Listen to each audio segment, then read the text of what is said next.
from afar, you know it's them. From the Tudor's roaring engine to the legendary formation, the Royal Canadian Forces Snowbirds are an iconic sight in the sky. The aerobatic team zips, dips, and rolls, making the blue landscape their own personal playground. But being given the opportunity to test the law of gravity is no easy feat. You're not invited, the honor is earned.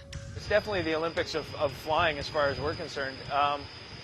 But we're used to being tested all the way along. It's hard to become a pilot in the military. Not too many people actually get there. And then you come here for tryouts and you put yourself against your peers, knowing full well that only half of you are going to make the team.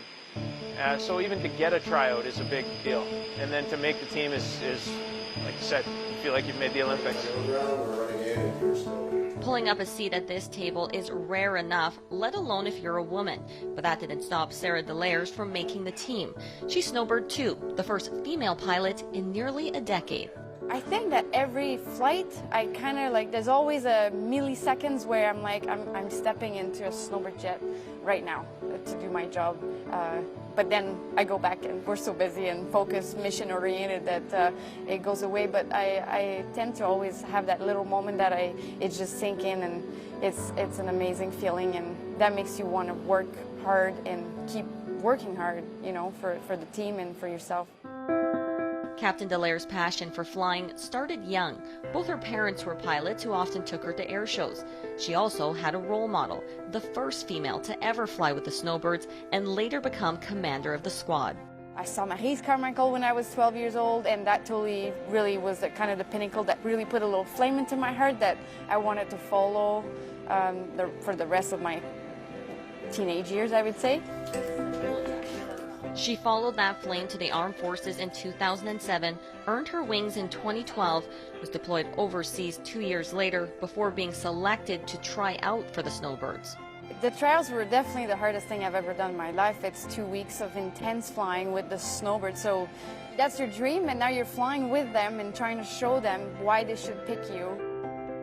What made it even more awesome for me is Marie Carmichael was there at my selection. So it was a really big moment for us because I've known her, like I feel like I've known her my whole life. And then there she was on my selection day for the Snowbirds. So it was pretty incredible.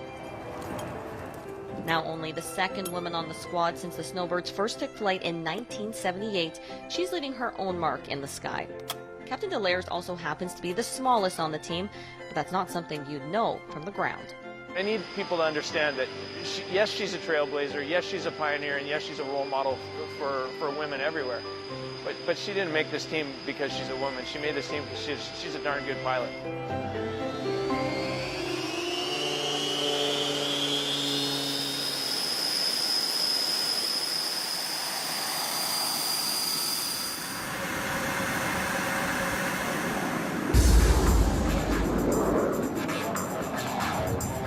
Pulling 7 Gs, she's as tough as the maneuvers she handles, even with her world turned upside down.